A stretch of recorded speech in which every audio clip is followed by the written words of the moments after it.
আজি এটা বহুত মুখত লাগি থকা ৰেচিপি লৈ আহিছোঁ। এই ৰেচিপিটো হৈছে মাংস পাতত দিয়া।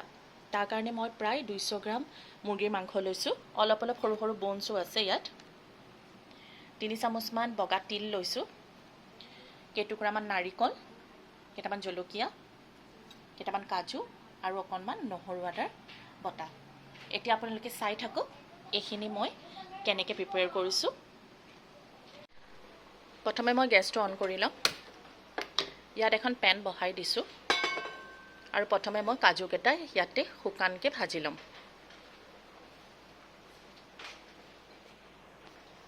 পেনখন সামান্য গৰম হওঁতে মই ইয়াত কাজুকেইটা দি দিছোঁ আৰু এইকেইটা অকণমান কালাৰটো চেঞ্জ হ'ব, ব্ৰাউন হোৱালৈকে মই ৰোষ্ট হ'ব আৰু তেতিয়ালৈকে মই এইকেইটা অকণমান ভাজি লৈছোঁ।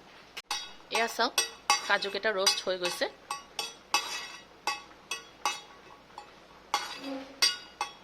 এনেকৈ অকণমান ৰোষ্ট কৰি ল'লে কেঁচা হোৱাতকৈ খাবলৈ ভাল হয়। ইয়াতে মই তিলখিনিও ৰোষ্ট কৰি ল'ম। যিহেতু তিলখিনি বেছি সময় নালাগে, সেইকাৰণে মই গেছটো অফ কৰি দিছোঁ। পেনখন গৰমেই আছিলে।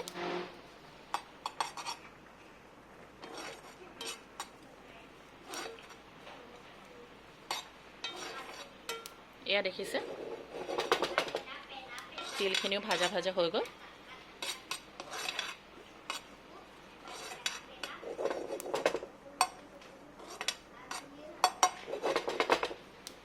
এতিয়া এইখিনিও মই এখন পেনৰ পৰা এখন প্লেটত নমাই ল'ম একেলগে কাজুখিনিৰ লগত, আৰু এইখিনি অকণমান ঠাণ্ডা হ'বলৈ দিম আৰু মই এইখিনি গ্ৰাইণ্ড কৰি ল'ম।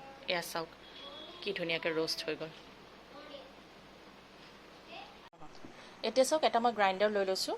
তাতে মই জলকীয়াকেইটা দি দিম আৰু নাৰিকলো দি দিম। নাৰিকলৰ পিছফালৰ ক'লা অংশটো মই কাটি দিম, নহ'লে এইটোৱে মাংসখিনিৰ ওপৰত ক'লা ক'লা কৰিব। আৰু ইয়াতে মই কাজু আৰু তিলখিনিও দি ল'ম।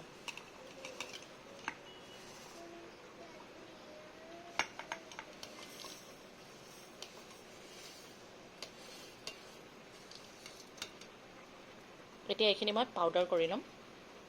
পাউডাৰ কৰি মই আপোনালোকক দেখুৱাই আছোঁ।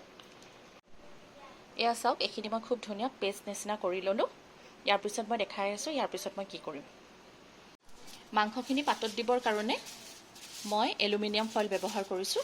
তেতিয়া কলপাততকৈ ইয়াত খুব জল্দি হৈ যায়, সময়টো কম লাগে আৰু সিজেও ভালকৈ। আৰু তাৰ কাৰণে মই দুখন লৈছোঁ, এখন এনেকৈ দীঘলীয়াকৈ লৈছোঁ আৰু এখন এনেকৈ পঠালিকৈ দিম। যিহেতু মাংস হয়, হাৰ্ডিও আছে, সেইকাৰণে ওলাই গুচি যাব পাৰে। এতিয়া মই এটা ডাঙৰ বাচন লৈ লৈছোঁ। ইয়াত প্ৰথমে মই এই পেষ্টখিনি উলিয়াই ল'ম। তিল, কাজু, নাৰিকলৰ যোনখিনি পেষ্ট আছিলে সেইখিনি মই ইয়াতে উলিয়াই ল'ম। মই এইখিনি পেষ্ট কৰোঁতে সামান্য পানী ব্যৱহাৰ কৰিছোঁ, যিহেতু গোটেইখিনি গোটা বস্তু। ইয়াত জলকীয়াও আছে। ইয়াতে মই অলপমান নহৰু বটাও দি দিম, নহৰু আদা বটা।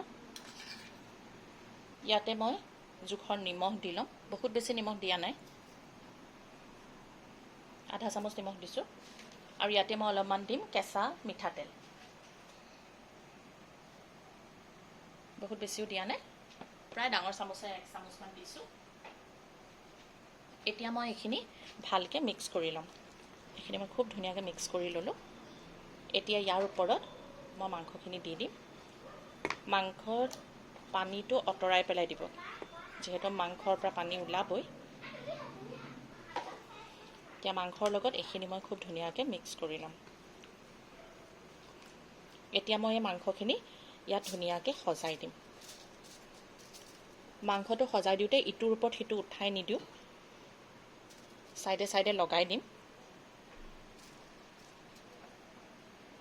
যাতে মাজত কোনো ফাঁক নাথাকে।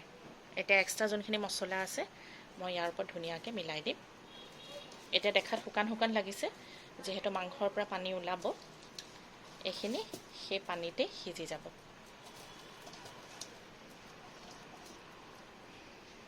এতিয়া আপোনালোকক মই দেখাম যে পাতখন কেনেকৈ বা ফইলখন কেনেকৈ বান্ধিব লাগিব। ইয়াৰ ওপৰত দুটা মই কেঁচা জলকীয়া দি দিছোঁ। এতিয়া প্ৰথমখন পাত মই এনেকৈ ফ'ল্ড কৰিছোঁ। ফ'ল্ড কৰোঁতে চাব যাতে টাইট হয়।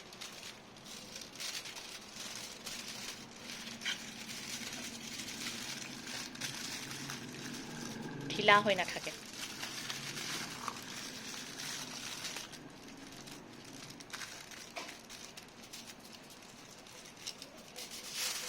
নেক্সটখন মই আকৌ এনেকৈ ফ'ল্ড কৰিম। যদি আপোনালোকৰ লাগে কি যে দুখন ফইলে কম হৈছে, তেতিয়াহ'লে এক্সট্ৰা ফইল দিব পাৰিব।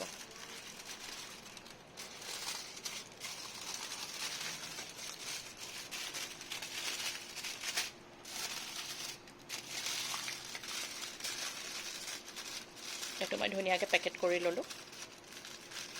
এয়া চাওক, দুইটা ছাইডৰ পৰাই ক'তো ফুটা হৈ থকা নাই।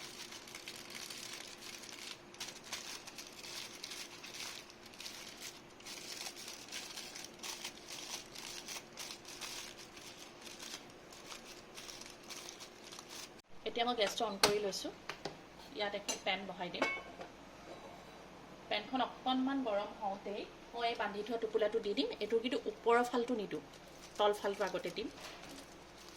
দি এইটো বহুৱাই মই ইয়াৰ ওপৰত এখন ঢাকন মাৰি দিম।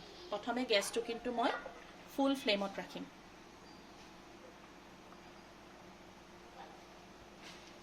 আৰু এনেকৈ প্ৰায় 2 মিনিটৰ পিছত মই ওপৰতো এবাৰ উল্টাই দিম। মিনিট হৈ গ'ল। এতিয়া মই গেছটো পূৰা ল' কৰি দিম।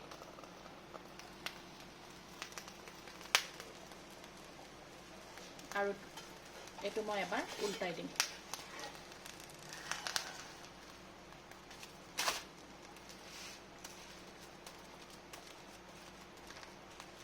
এনেকৈ পুনৰ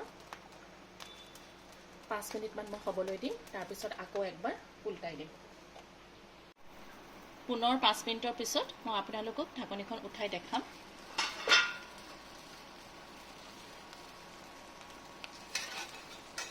আৰু এক লুটি এবাৰ উল্টাই দিম। প্ৰায় সিজি গৈছে। ইয়াত পানীৰ ফুটি থকা আৱাজটো নাই। খুব ধুনীয়া এটা গোন্ধও ওলাইছে। অকণমান চাগে আৰু সিজিবলৈ বাকী আছে। মই এনেকৈ আৰু 2 মিনিটমানৰ কাৰণে পুনৰ ল' ফ্লেমতে থৈ তাৰপিছত গেছটো অফ কৰি দিম। এনেকৈ আৰু 2 মিনিট মই ৰাখিম। তাৰপিছত আপোনালোকক মই দেখাম। প্ৰায় 2 মিনিটৰ পিছত মই আকৌ এবাৰ এইখিনি উল্টাই পেলাই গেছটো অফ কৰি দিম।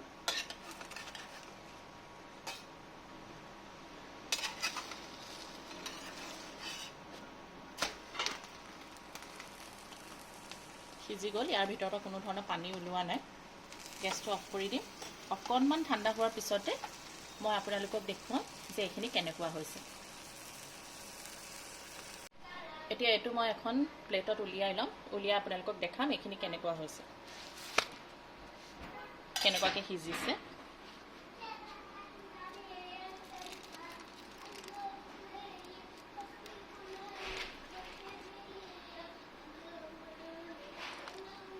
বহুত গৰম হৈ আছে। এয়া চাওক কি ধুনীয়াকৈ সিজি গ'ল। মাংসও কি ধুনীয়াকৈ সিজি গৈছে। এয়া চাওক, এয়া মাংস এইফালৰ পৰা চাওক কি ধুনীয়াকৈ সিজিছে। এয়া কি ধুনীয়া কালাৰ আহিছে মাংস, খুব ধুনীয়াকৈ সিজিছে। দেখিছে কালাৰটো কি ধুনীয়া আহিছে। এইটো মই এতিয়া আপোনালোকক ফালি দেখাই দিম। বহুত গৰম হৈ আছে।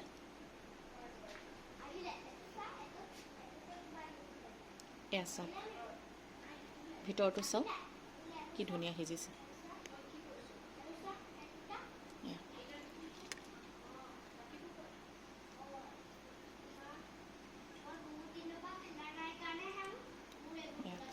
বনো খুব ধুনীয়াকৈ সিজি গৈছে। এয়া চাওক, এই পিচটো দেখিলে আপোনালোকে গমেই পাব। একদম মই ওচৰৰ পৰা দেখুৱাইছোঁ আপোনালোকক। আৰু গোন্ধটোতো ক'বই নালাগে, খুব ধুনীয়া হৈছে। খাই চাব আৰু মোক কমেণ্টৰ মাধ্যমত জনাব যে আপোনালোকে খাই কেনেকুৱা পালে। এনেকুৱা নতুন নতুন ৰেচিপি লৈ পুনৰ আপোনালোকৰ ওচৰলৈ আহিম। আৰু মই বনোৱা তিল, কাজু আৰু নাৰিকলৰ পাতত দিয়া মাংস ৰেডি। আজিলৈ আহিছোঁ, ধন্যবাদ।